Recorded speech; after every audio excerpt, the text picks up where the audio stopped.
Assalamualaikum warahmatullahi wabarakatuh. Perkenalkan, nama saya Agil Saputra DJ Limono. Saya mahasiswa YN Sultan Amai Gorontalo, jurusan Pendidikan Agama Islam, kelas 5A. Nah, tujuan saya membuat video ini untuk memenuhi tugas UAS, yaitu penilaian otentik, mereview makalah yang berjudul implementasi penilaian otentik ranah afektif atau sikap mata pelajaran pendidikan agama Islam dan budi pekerti. Untuk lebih lengkapnya, mari kita simak video berikut ini. Nah, pertama-tama kita masuk kepada pengertian ranah afektif. Nah, ranah afektif, penilaian ranah afektif erat kaitannya dengan sikap dan minat yang dimiliki peserta didik. Misalnya, sikap percaya diri, tanggung jawab, sopan santun, kedisiplinan, jujur, kerjasama, dan lain sebagainya. Nah, jadi dapat dipahami bahwa penilaian afektif berfokus pada pengukuran hasil belajar yang berkaitan dengan penanaman karakter, sehingga hasil penilaiannya bisa dijadikan acuan oleh guru untuk memperbaiki sistem pembelajaran maupun memaksimalkan sistem pembelajaran yang sudah baik.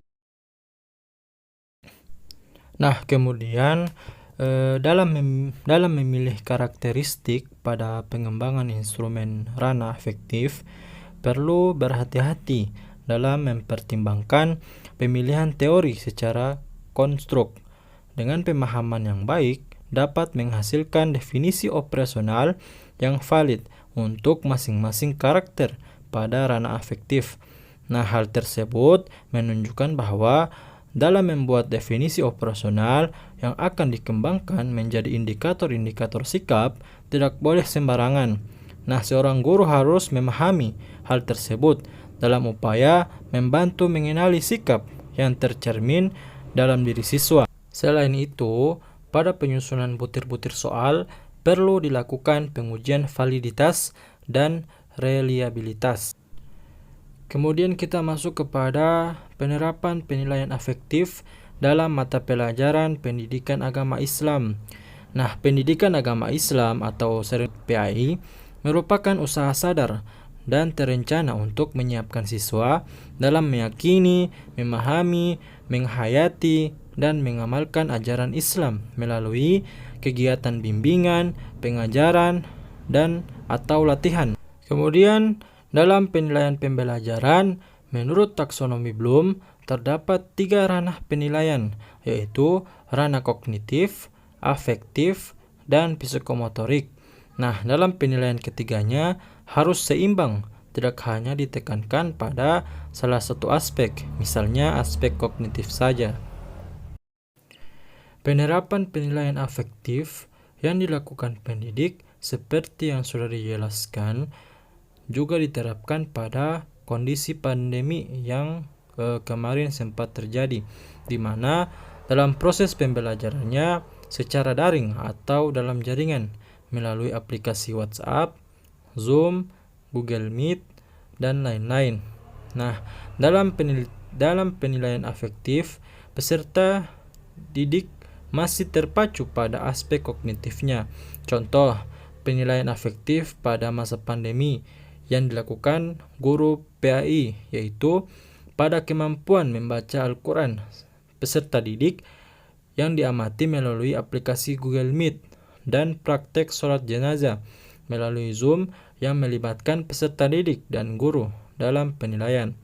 Nah, penilaian afektif ini dapat dilakukan dengan menggunakan beberapa instrumen, yaitu observasi, penilaian diri, kemudian penilaian antar teman, dan dengan menggunakan jurnal untuk melakukan pengamatan yang melibatkan beberapa pihak dalam penilaiannya.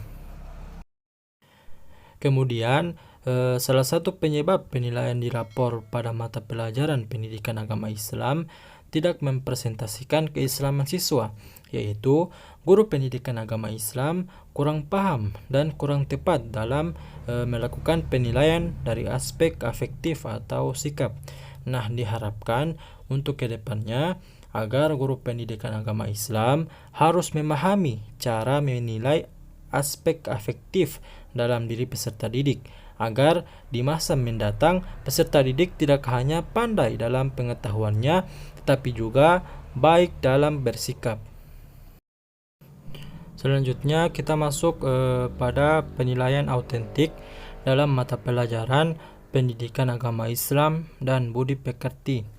Nah, penilaian pendidikan agama Islam di sekolah dilakukan terhadap semua aspek-aspek pokok penilaian pendidikan agama Islam meliputi yang pertama pengetahuan agama Islam, kemudian keterampilan agama Islam, kemudian penghayatan agama Islam, kemudian pembiasaan dan pengalaman agama Islam.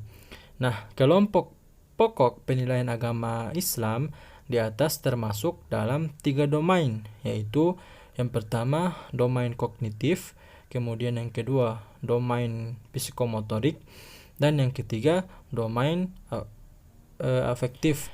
Nah, semua unsur pokok pendidikan agama Islam mengandung aspek kognitif, namun pada dasarnya aspek kognitif ini dominasinya atau pada unsur pokok yaitu keimanan, syariah, dan sejarah. Nah, sedangkan aspek psikomotorik dominasinya ada pada unsur pokok ibadah dan Al-Quran. Nah, selanjutnya penilaian pendidikan agama Islam mencakup semua aspek. Nah, penilaian dilakukan bukan hanya dengan tes tertulis atau lisan, tetapi juga pengamatan.